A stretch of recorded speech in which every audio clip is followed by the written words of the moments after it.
now we are ready to glue our pieces. We're going to be using barge cement, and this is something I've used for years. You may not recognize the container because I've transferred it from its little container with that big clunky brush to an applicator bottle which has a top on it. And with this bottle, you're able to put a nice thin line of glue on the edge of your seam, on the edge of your foam, which will be your seam. And I'm using an acid brush, which is an inexpensive disposable brush to spread the glue out.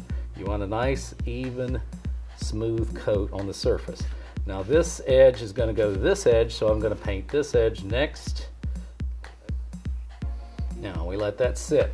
Now the idea is to make sure that your surface is dry to the touch. It's going to feel tacky, but it shouldn't have glue coming off, but there's a few wet spots there, so we're going to wait a little while longer on these. Now we see that the glue is pretty much dry to the touch on this side, so we're going to add another layer, because when you put these pieces together, the foam is going to resist going together, even though we've heat formed the pieces somewhat. So the stronger the connection, the better.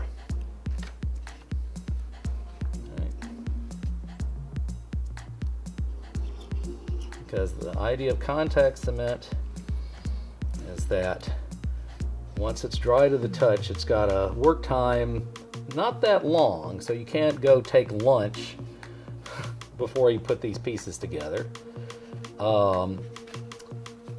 And so during that time, if you've let the glue dry enough, if it's too wet, it will start coming apart on you. So please let it dry to the touch, but don't wait too long. And then when you put them together, they will stick. Okay, starting at the bottom, this is the 13¼ inch inside piece. And again, like I say, these measurements don't necessarily matter because you guys are going to be drawing your own horn shapes, and the inside and outside lengths are going to be different.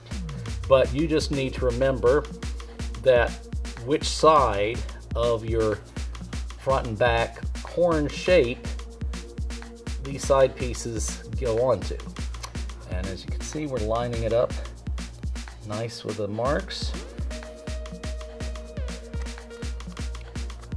And it's going together nice and firm, a little misalignment there. But as you can see, it's already taking on a curved shape. Sometimes if it's not cured enough, it wants to open up a little bit. We're going to set that one aside and then start working on this piece. Again, you start working it together. Got to avoid having parts touch that you're not ready to have touch yet, or touching in the wrong place.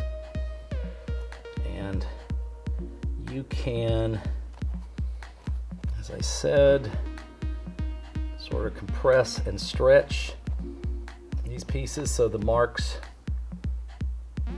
go together.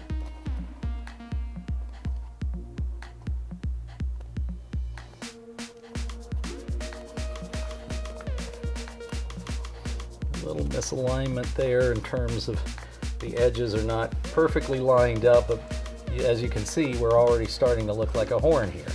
Now we're ready to do the last two seams.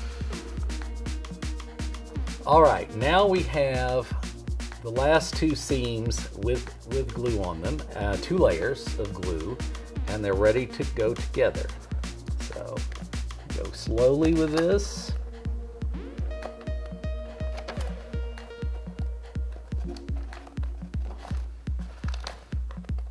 A little ahead of myself there, but the idea is that's why we made these marks on here, to make sure it lines up right. And it's really important, since you're going to be ultimately making a pair of horns, unless you're doing a unicorn, of course, so that the curve of the horns matches on both sides.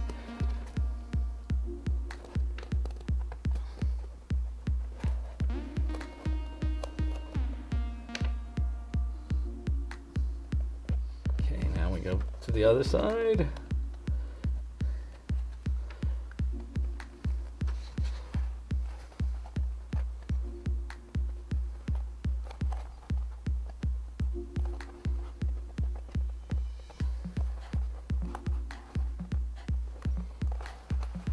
Now I put these pieces together in a certain order.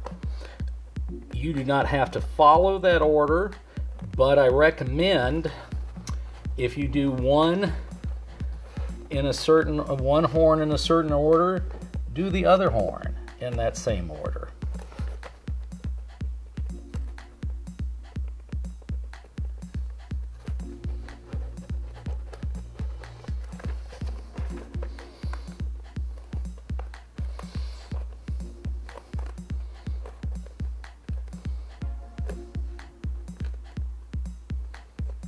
And if you run into a situation like this, get more glue.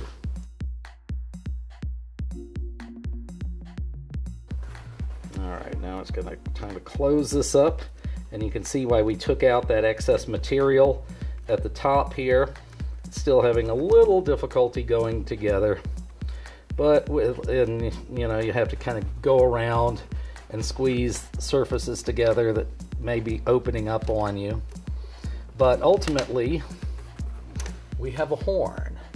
And since I made another one earlier without using heat forming, we have two horns. Obviously, there's more that can be done to these. There needs to be some sanding and filling, and then maybe possibly adding some surface detail, and of course a coating to make them more durable. Although these are pretty tough and extremely lightweight. Look for the remainder of this lesson in the future here on YouTube.